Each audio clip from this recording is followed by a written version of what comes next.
Malgré la destruction de la base Starkiller par la Résistance, la contre-attaque du Premier Ordre est inévitable et il faut quitter Deckard le plus tôt possible pour les troupes de Leia. Néanmoins, la flotte du Premier Ordre les surprend en pleine évacuation. Le général Hux, qui commande la flotte, ordonne au Fulminatrix, un cuirassé de classe Mandator 4, de sortir de l'hyperespace. La base de la Résistance est rasée, alors même que le dernier transport de la Résistance rejoint le Radius, vaisseau amiral de Leia. Cependant, Poe Dameron distrait Hux suffisamment longtemps pour pouvoir activer un puissant réacteur Subliminix sur son X-Wing, ce qui lui permet d'éliminer la totalité des tourelles du Fulminatrix. Malgré le désaccord de Leia, Poe lance les bombardiers de la Résistance à l'attaque, escortés par des X-Wing et des A-Wing. Le Premier Ordre lance ses chasseurs taille à l'attaque.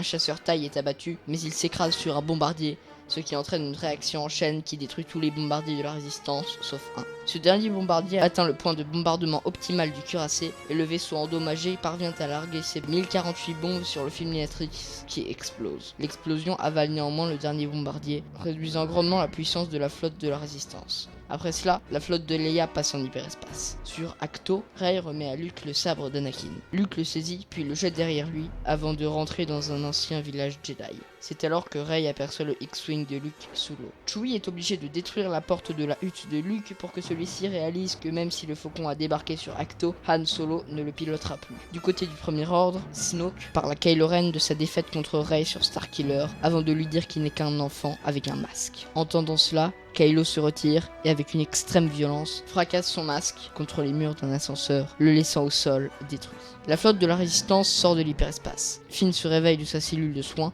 et Poe lui raconte ce qui s'est passé depuis qu'il est inconscient. C'est alors que plusieurs destroyers du Premier Ordre sortent de l'hyperespace, suivis par le Suprématie, le gigantesque vaisseau de Snoke. Les résistants comprennent alors que le Premier Ordre peut les traquer à vitesse lumière. Le chasseur TIE Silencer de Kylo Ren arrive cependant dans la bataille.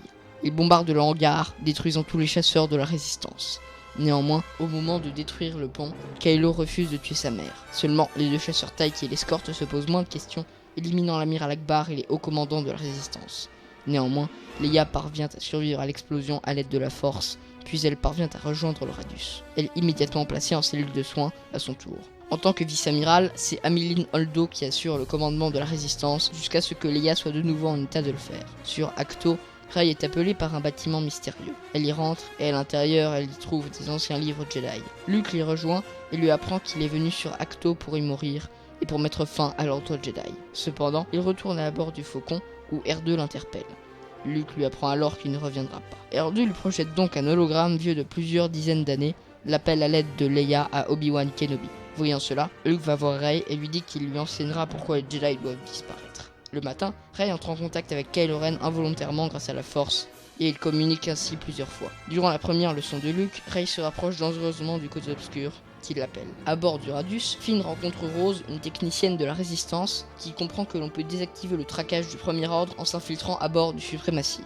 Néanmoins, pour s'infiltrer dans le vaisseau de Snoke, il faut un décrypteur capable de pirater des codes bio-hexacryptés. Poe, Finn et Rose expliquent leurs problèmes à Maz Kanata, qui leur recommande d'entrer en contact avec le maître du décryptage dans le casino de Canto Bight. Voyant le manque d'initiative d'Holdo, Poe décide de ne pas lui communiquer ce plan et Finn et Rose partent en secret sur Cantonica pour trouver le maître du décryptage. Une fois sur place, ils sont arrêtés par la police locale alors qu'ils viennent de trouver le maître du décryptage pour stationnement interdit sur une plage publique. En prison, ils rencontrent DJ, un pickpocket qui dit pouvoir les aider. Finn et Rose refusent son aide jusqu'à ce qu'il les aide à s'échapper en piratant la porte de la prison avec une carte de jeu reprogrammée. Avec son aide, ils volent le Libertine à un riche fabricant de vaisseaux et infiltrent le Suprématie. En communiquant mentalement avec Kylo Ren, Rey apprend que le jour où il avait détruit le temple Jedi de Luke, celui-ci avait tenté de le tuer. Luke se rend compte que Rey communique avec Kylo et lui explique qu'il avait eu peur du côté obscur de ce dernier et qu'il avait cru pouvoir l'arrêter. Rey lui demande par la suite encore une fois de la former, mais Luke refuse à nouveau. Rey part donc à la rencontre de Kylo pour le faire revenir du côté lumineux. À bord du Radius, Poe découvre qu'Holdo a l'intention de partir avec les navettes d'évacuation. Pour faire gagner du temps à Finn et Rose, il commence une mutinerie. Sur le Suprématie, au moment où Finn, Rose et DJ arrivent à la salle du tracker, ils sont capturés par le Premier Ordre. De son côté, Poe est arrêté d'un coup de rayon paralysant par Leia, qui approuve le plan d'Holdo. L'évacuation commence, mais la vice-amirale décide de rester sur le Radius. Rey arrive à ce moment-là à bord du Suprématie, et Kylo l'emmène voir Snoke, qui extrait de ses pensées la localisation de l'île de Luke. Par la suite, Snoke récupère le sabre des Skywalker, puis ordonne à Kylo Ren de tuer Rey. Alors qu'il lit dans les pensées de son apprenti, il est transpercé par le sabre d'Anakin que Kylo avait activé avec la Force. Snoke, tranché en deux, s'écroule, mort.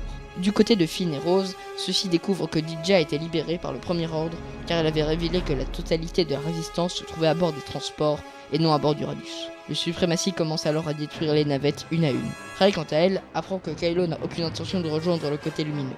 Elle tente d'attraper le sabre d'Anakin, mais il reste suspendu en l'air, attiré par Kylo Ren et Rey en même temps. De son côté, Holdo décide de se sacrifier pour sauver la résistance. Elle fait passer le Radius en vitesse lumière droit sur le Suprématie, alors même que le sabre des Skywalker se brisait. Les navettes restantes se mettent alors en route vers Krayt, une planète recouverte de sel, pour y appeler leurs alliés. Finn, à bord des restes du Suprématie, affronte et bat le capitaine Phasma avant de s'échapper avec Rose dans une navette du Premier Ordre et de rejoindre la base de Krayt. Kylo Ren, qui s'autoproclame nouveau suprême leader du Premier Ordre, ordonne à ses troupes de débarquer sur Krayt. Afin de contrer le canon bélier qui permettra au Premier Ordre d'accéder à la base, Poe dirige une attaque de Ski Speeder. Néanmoins, ils sont décimés par le chasseur TIE jusqu'à ce que le Faucon Millennium arrive en combat avec Rey à son bord et détruise les chasseurs. Le canon entre néanmoins en action alors que les troupes de Poe se replient. Luke surgit alors de la base de la Résistance. Voyant que les armes de ses troupes sont inefficaces contre le Jedi, Kylo Ren descend de son vaisseau et commence à affronter Luke sans qu'aucun coup n'atteigne sa cible.